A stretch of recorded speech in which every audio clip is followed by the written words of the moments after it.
Impressive images.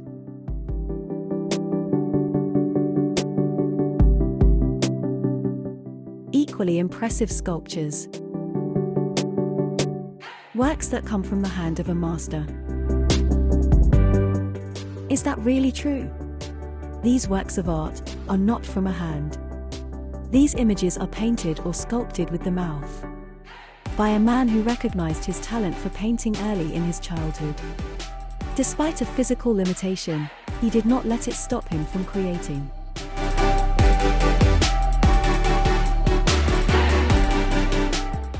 The artist's name is Arnulf Erich Stegmann.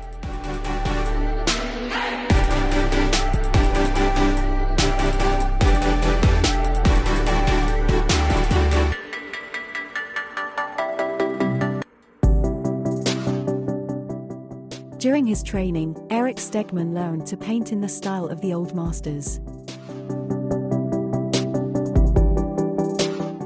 It is therefore not surprising that he was able to reproduce them with astonishing accuracy. A master forger would have been lost on him.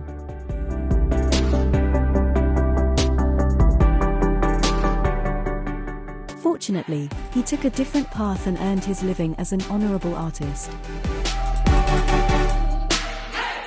Painting with the mouth. Mouth painter? An immobility of his arms caused by polio forced him to develop an alternative painting technique.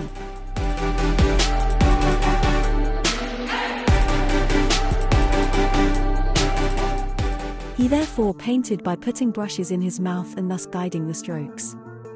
A painting technique that is difficult to learn. It takes a long time to learn to draw a straight line, let alone to work with pinpoint accuracy.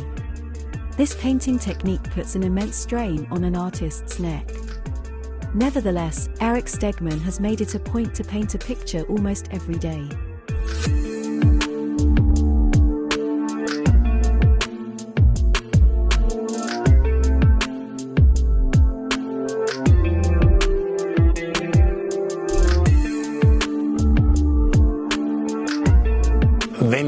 If we look at the pictorial work of Arnulf Erich Stegmann, we discover that it is not true when we say the picture tells us nothing. The picture will never have words. But we must give words to the picture. And this is very interesting to do with Arnulf Erich Stegmann, because we can observe that different strands of his motifs run through his entire, and that is an enormous body of work. And what is particularly interesting is that he includes different levels of our daily life in his art, therefore thoroughly addresses social issues.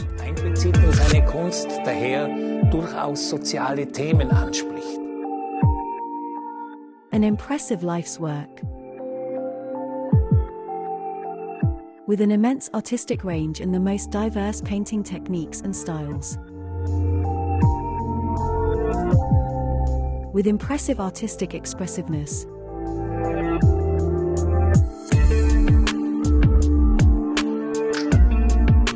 On the other hand, however, and we know this from our own experience, it is not always interesting to hang heavy subjects on the wall and encounter them every day.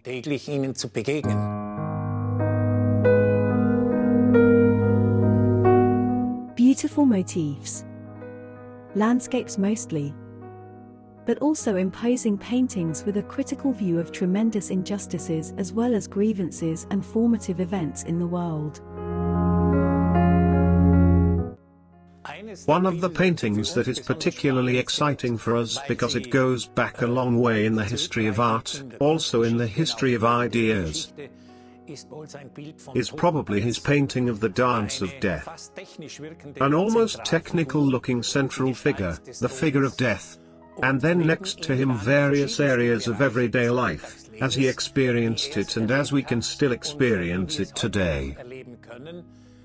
Depicted, for example, are a farmer who meets death with his grain in his hand, or the citizen in a tie who is just as affected as the prostitute standing next to death.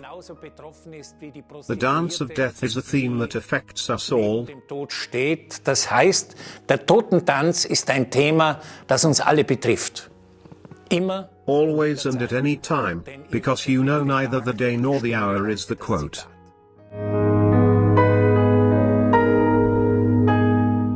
Born in Darmstadt, raised in Nuremberg, and living for a long time of his life in Deisenhofen near Munich, Eric Stegman was throughout his life a man driven by art.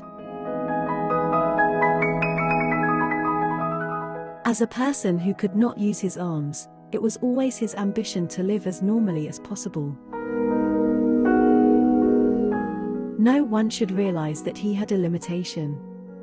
He had developed this will early in his childhood. He therefore did everything that everyone else did. Throughout his life, he wanted only one thing: to be a recognized artist. Mind you, he only wanted to be known because of the quality of his art, not because he was forced to paint with his mouth. Pity was anathema to him. Pity forbidden was therefore his credo throughout his life. Eric Stegman was to leave another legacy besides his paintings. An outstanding human legacy that will carry on his name for generations. Together with companions, he founded an association with and for artists who, like him, had to deal with physical limitations. It's more interesting to see how socially engaged he was. There is a picture from 1946 that is probably one of his most important for me. It is this picture, Rich and Poor. The picture is basically very simple. There is a table in the center, a mighty table, and behind this table sits a very obese, cigar-smoking man who makes it clear that I am rich. Ich bin reich. Ich besitze. This is particularly evident in his gaze, which is directed upwards, far away from what is happening around him. Namely, to his left and right are two pretty women, respectively, one leaning against him, the other blowing smoke bells into the air. Bläst Rauchkringel in die Luft. Auf dem Tisch ist ein On the table you can see the remains of a meal that has been eaten. An opulent meal with wine glasses. But the whole situation, which is in the center and shines out very brightly, is surrounded by figures and figures that tell something quite different. Above all, if you look closely, you discover that this table does not stand normally on a floor, but is supported by fine human figures.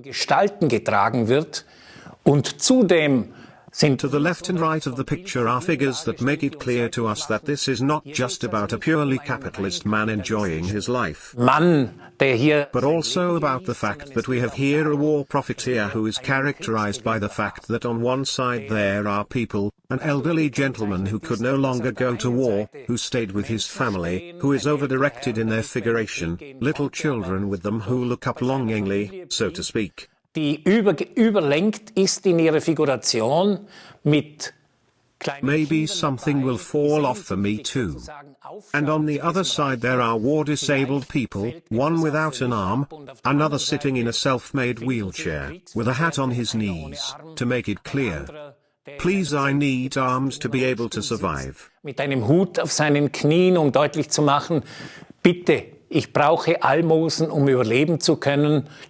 And in the background, which is once again exciting, which is very dark, you have to look more closely, because there you also discover the terrible of the past, namely the military cemetery and the dull masses, which are not even noticed by this rich man.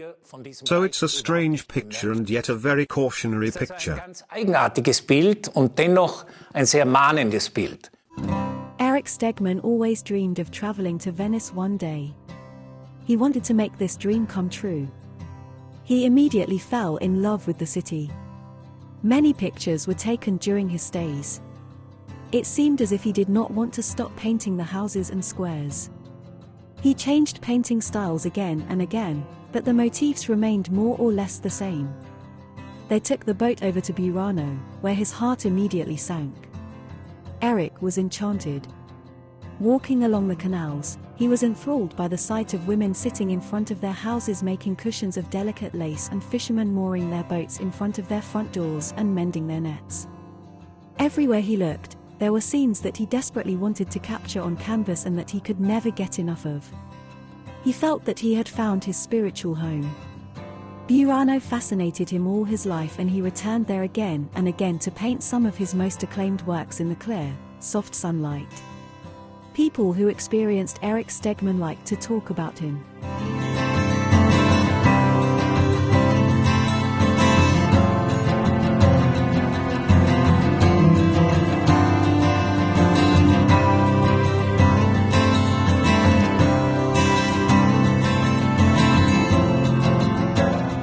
This is also the case with Lutz Lamperski, who experienced him in Deisenhofen, his home parish.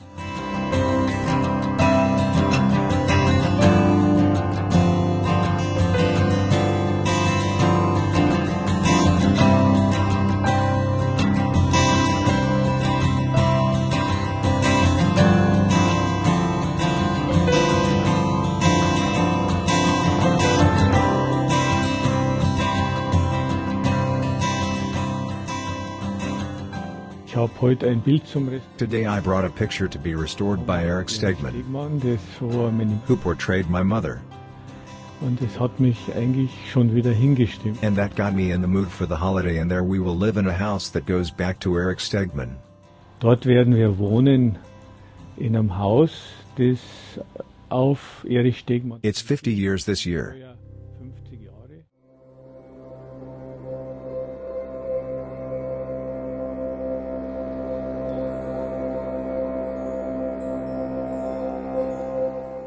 The city of Venice is for everyone. I don't know anyone who is not fascinated. In a certain uniqueness.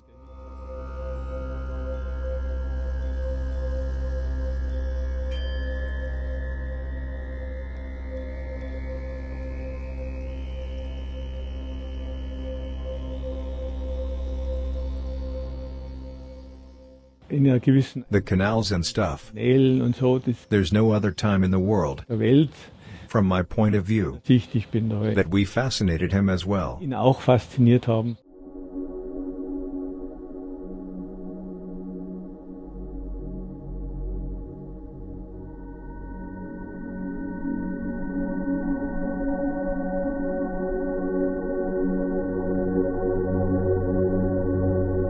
Italien selber, Italy itself is of course another dimension, andere Dimension. as far as the light is concerned.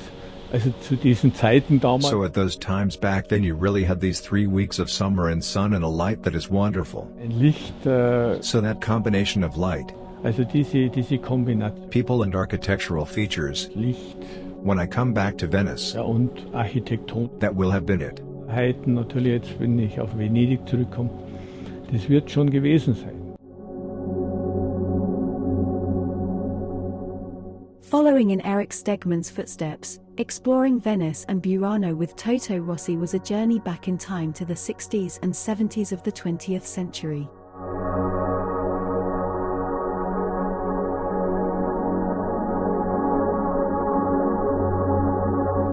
He kept everything that concerned Eric Stegman for decades. Toto, who knows all the places where Eric Stegman stayed in and around Venice, knew how to report as a contemporary witness what might otherwise be forgotten. In Cavallino, he devoutly showed the flat house in which Eric Stegman had his Italian studio and which was planned by Toto Rossi. 1 or 2 anecdotes came to his mind. Especially in places where people regularly had fun together with Eric Stegman.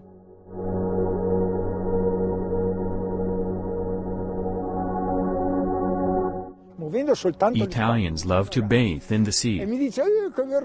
Eric went swimming in the sea for the first time in April. In April? In April. In April. The highlight of the year for Eric was always to paint on Burano. It is fair to say that he spent the happiest days of his life on this island. One day Eric Stegman finished a painting of an ochre-colored house. Next to the door in front of which a curtain was blowing, a girl was sitting and her mother was bending over a wash tub next to the canal. A picture that was later used for the cover of a book.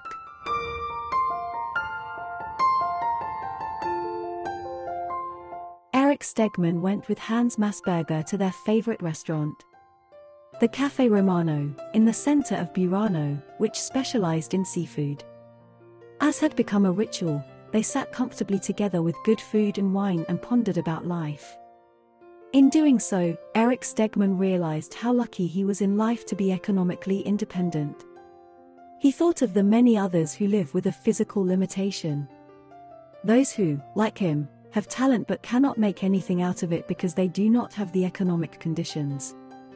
The idea of doing something for these people was born. The project, the founding of an association, did not let go of Eric Stegman and Hans Massberger. The idea became a vision. The vision became the first plans. The first plans soon became reality. This corresponded to Eric Stegman's way of consistently implementing things. But what should the association look like? It was soon clear that the artists had to run the association on their own responsibility. The intention was not to create a charitable work, but to found a real enterprise. A regular General Assembly was to give each member the opportunity to exchange ideas with colleagues and to contribute. This should take place at different places in the world. In addition, there should be other bodies. An internationally staffed presidium as a central element for the steering of the business. But above all, the association should be global. With all the logistical challenges that would arise, translations into tens of languages would be necessary. Each member would have to be of a high artistic standard and be able to compete with any other artist, limited or not. There was therefore a need for an independent jury to take care of artistic matters, in particular to make evaluations of works. The artists were to receive continuous training. In the beginning, according to Hans Massberger, highly professional artists would have to be found until other artists were trained and caught up to their level. He soon set out on his search and found what he was looking for. Stegman was able to win Bruno Schmitz-Hochberg as his first painter. Carl Fischer was the second painter whom Eric Stegman approached. He was an artist whose successful comics made him just the right person for the association. Several books with the adventures and sorrows of Oscar the cat had already been sold over 1 million times, to people, few of whom had any idea how the drawings were created. The structure of the association, initially in the minds of the two painters, was worked out at that time and is still valid today. It ensures that artists all over the world work together and do business together.